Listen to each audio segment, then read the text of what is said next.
weather outside is not that cold, and if you take my hand, I'll walk with you to Georgia.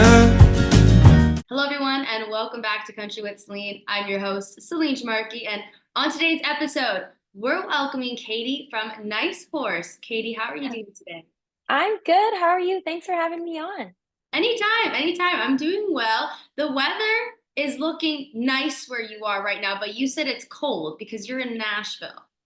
Yes, and yeah, I know it should be nice, but yeah, it was cold this morning. Like it was 2 degrees. Like it wasn't that southern heat, but it's coming. It's coming. I think even by tomorrow it's supposed to be nice. Yeah.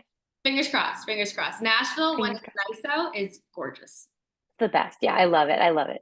It really is. And summer's nearing too, so the weather's going to stick around a lot longer. But talking about some music now. So you guys released your latest single, Seeing Ghosts, and now you're set to release your album on April the 19th. So first off, how excited are you about that?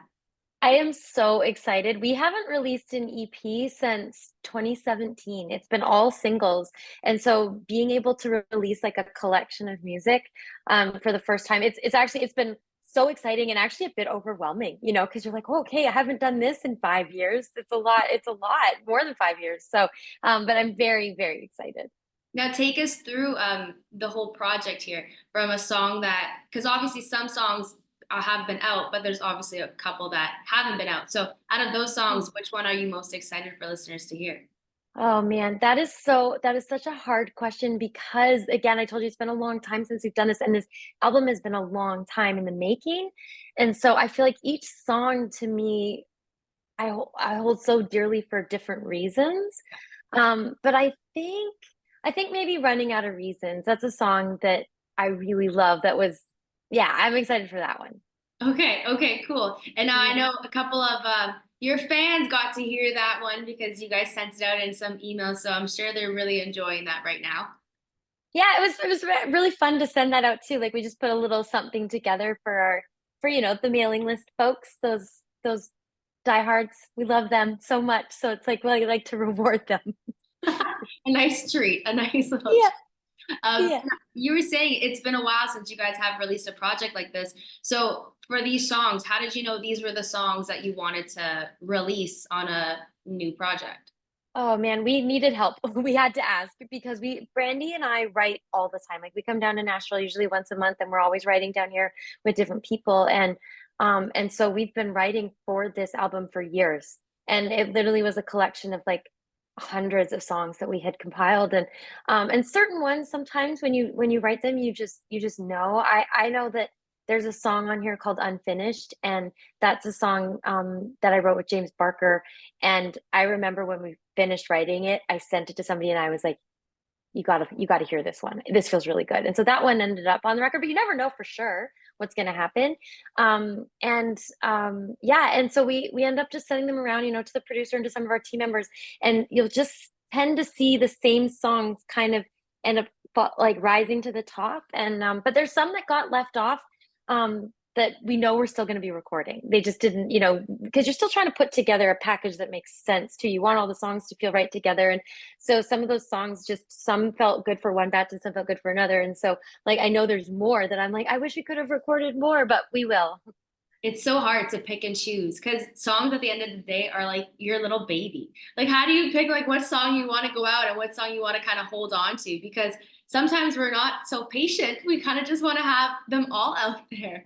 Yes, that's exactly it. Like, I think I would probably release every song, and in the end, probably some of them you're like, oh, maybe that one didn't turn out so good. But when you're in it, I mean, you're always trying to write the best thing you possibly can. And so you don't ever set out, again, not everything turns out great, but you're always writing with the idea of hoping that it's great. And so then sometimes you have to sit back a little bit and then be like, okay, yeah, maybe that actually wasn't that great. Or you got to be a little bit realistic at the same time. Yeah. But I'm sure they're all good. Now, last one about the album here. Let's just chat the vibe. So, what sort of vibe were you guys going with this album? Like the songs, like happy songs, sad songs. Like, what were you kind of going for? There's a lot of heartbreak in this record. I think we've been through a lot of heartbreak. But I still feel like there's hope. That's sort of to me, it's like it's heartbreak and hope together. I like that, heartbreak and hope. Yeah, because you always Yeah. something crappy can happen, but you always got to be hopeful that something better is on the horizon. So that's Yeah, that good you'll conversation. move through it. Yes, Yeah. exactly. And you know what we're moving through? This little spring because summer is nearby.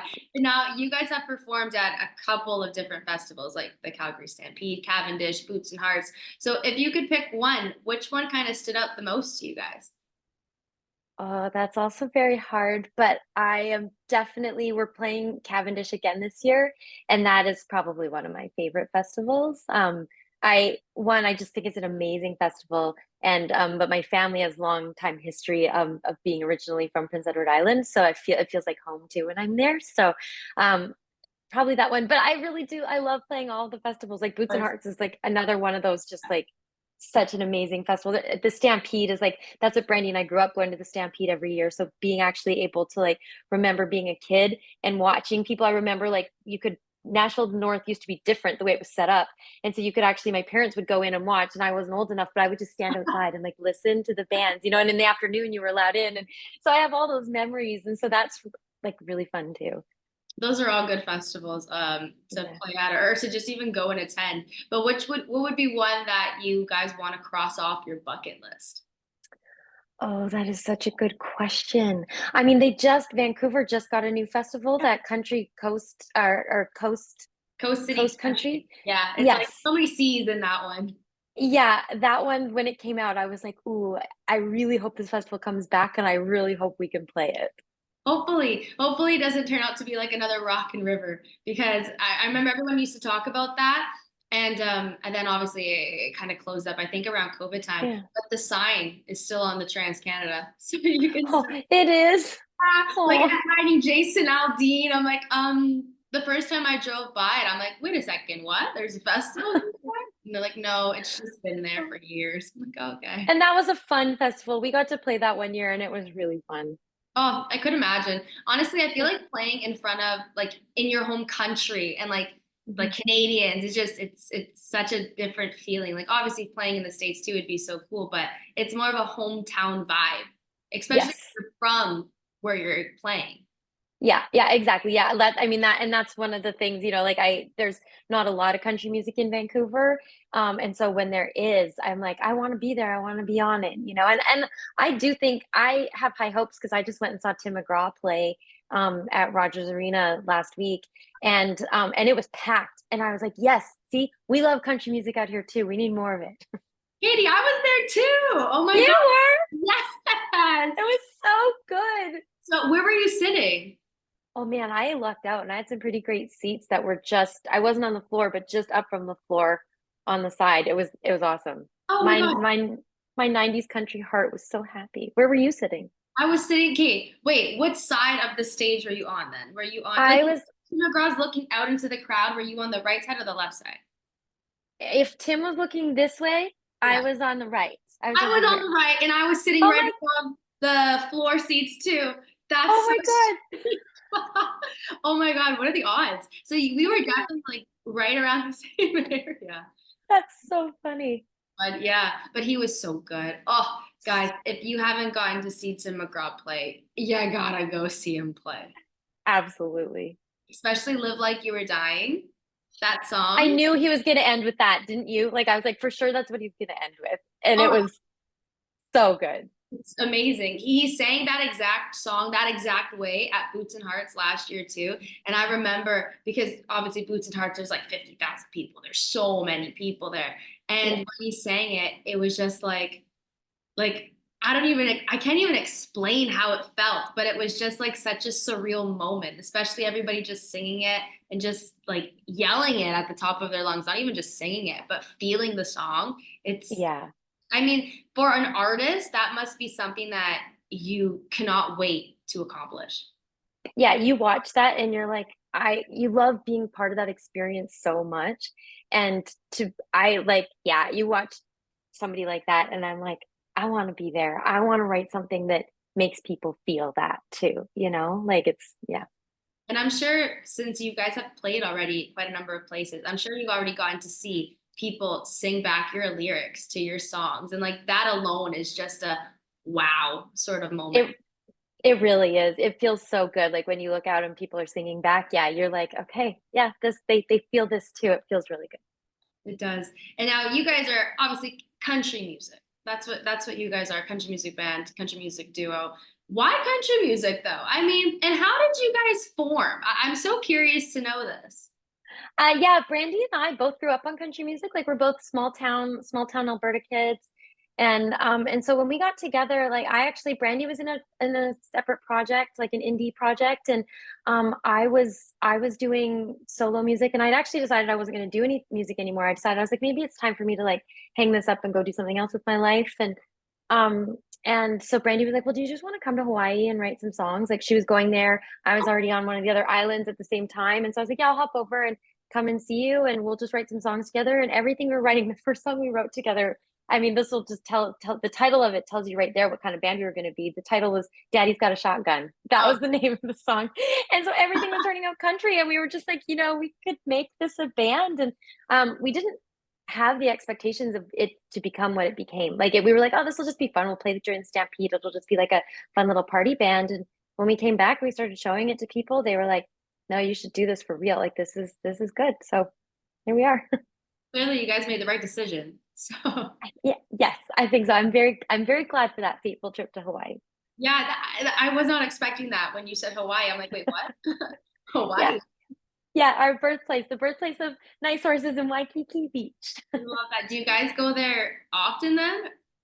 We do actually. I mean, we haven't been able to go together for a while, but like in Vancouver, that's actually a pretty close place for us to go to. But we did for the first couple of years. We shot a music video there. We did our music video for a song called "Good Life." We filmed that there, and yeah, I mean, I used to try to go every year for my birthday, and so a couple of times I was able to drag Brandy along. So yeah, it's a place that's really special to her and I for so many reasons. So we try to go, and we've been talking about the fact that we maybe need to do another trip there, just me and her. Yeah, you definitely have to. And you should title a song now Hawaii. Like Right? I know, I think so too. I think we've written a few that have kind of like and there's actually a song well, it has nothing to do with Hawaii, but Brandy wrote a song called Waves that's on the new record, and I've been like, "Ooh, I think this is another song we could go shoot a music video for in Hawaii." Even though it's not about Hawaii, but just the waves and just the yeah, feeling of the song to me emotes like some Hawaii vibes. of course. On the title itself, it's waves. I mean, Right? wherever the song Yeah. is about, if that's the title, just go to Hawaii. Yeah. It's a good excuse to go to Hawaii. Thanks for writing that one, Brandy. Exactly. Yeah. Thanks, Brandon, for that one. But like everything happens for a reason. You guys formed for a reason, and clearly it's paying off because I just want to read off a couple of these like accolades. So you got 2 times Canadian Country Music Award winners, 8-time nominee, 2 times Western Canadian Music Award winners, and 10-time Country Music Alberta Award winners. So hearing that, like, what does it mean to you? Like from this small idea, like not even thinking like it was actually going to go beyond what it did, and it does, and then this happens. Like, how does it make you feel? Every single one of those is so special to me. If I'm blown away actually sometimes, and it feels like sometimes I'll have friends, come over to the apartment and they'll see this bunch of awards and they're like, "What is this?" And I'm like, "No, it's pretty cool, right?" Like I feel very like I I want to celebrate. Like I want to be proud of what we're doing, Like it's good to still be humble and grateful and I'm all those things, but I am also very proud that we managed to take this band that was meant to just be a little fun party band and get it recognized by people for the work because it's a lot of work. There's a lot of work that goes into being in a band and the amount of sleep that you don't get and the amount of time spent away from friends and family and stuff. And so when you get those, it feels like your hard work is that's not the only reason you do it. Ultimately, I think it's what you talked about earlier about people singing those lyrics back to you. But to know that you're doing something that people are recognizing as being something that's working and resonating with people, it feels really good. And it's a good motivator to keep going when sometimes you're like, oh, this is maybe too hard. And then you could kind of look at those and be like, but look what we've achieved so far. So, Hard work pays off. It really does. yes. It's nice to get a reward for your hard work at the end of the day. And Yeah. that is what those awards are because you guys Yeah. worked so hard to release music and to like your music, to make listeners love your stuff, and to finally get it to be like paid off in that sort of way. It's a Yeah. nice, comforting feeling like you're on the right track. Yes, exactly. Yeah, yeah, and it's also, like, again, it's okay too, like, and because, we don't obviously, we don't win all of them, and there's ones that we still wanna win and more that we wanna do, and then you can also be comforted when you think about all of the amazing artists out there who don't have any awards, and you're like, "But they're amazing too." So, like, it's not everything, but it sure can help when you're in those times when you're like, "Well, I don't know if this I should keep going," and then you look and you're like, "Yes, I should." You And should. they're pretty. And they're pretty, yeah. I was gonna ask, you said they're in your apartment, so where? When you walk in, are they like right on the wall right in front of you? No, but they are in my living room, and it's gotten to the point because again, I am so grateful for every award, and so any and every award that we win, I want the award, like, because you can choose, right? You usually get one, and you can choose if you want more for all band members. And from the YYC Music Awards to the Canadian Country Music Award, like, we got them all. And so I've got some on my piano, and some are out in the living room. I love that. You have to flaunt them off too. I mean, be proud of it. And plus, Yes, they look pretty too. So you got. yeah, exactly, exactly. All right, Katie. Well, now we're gonna play a little game here. Okay. So Okay, between you and Brandy, so it's who's most likely to, and you have to okay, pick either you or her. Cool. okay. Yeah, Okay. First one. Who's most likely to take the longest getting ready? Brandy. Her hair is longer than mine. That's fair. That's a valid point. I mean, it takes a long time. Who spends more money on clothes? Oh, that's a really close one, but I think Brandy. Okay. Who is most likely to be late to an event? Oh, honestly, neither one of us. Really? Okay. We are the most annoyingly punctual band. However, I'm gonna say Brandy only because Brandy will show up exactly on time, and I am always early. Like, always, always, always. So I would say if someone's gonna be late, her late would be showing up exactly on time. Okay. I should take tips from you guys because I'm probably 5 minutes, 10 minutes, 20 minutes, maybe an hour late. Oh, that gives me anxiety. I can't, like, if I'm not where I'm supposed to be 5 minutes before, I already feel like I'm late. That's a good way to think of that. I mean, I'm gonna give you credit for that one. Thank you. You're welcome. Next one. Who's most likely to say, "Let's have a girls' night"? Me. Me? Okay. You give Yeah. the vibe that you would do that too. I like it. Yeah. Yeah, I love a good girls' night. And who's most likely to say, "Let's drink wine and watch The Bachelor"? Neither one of us watch TV, but I'd definitely be the one to say, "Let's drink some wine." Okay, fair enough. We'll scratch out The Bachelor. And the last one here, because we're all girls and we all do it, and it's fair. Who's the one to spill the tea? Brandy. She'd probably say me. It's back and forth. We'll do 50-50. Oh, that's too funny. Well, thank you so much, Katie, for joining me today on Country with Celine. It was so awesome to get to chat with you, and I can't wait to hear the whole album when it's released. Awesome, thank you so much. Thanks for having me, that was really fun.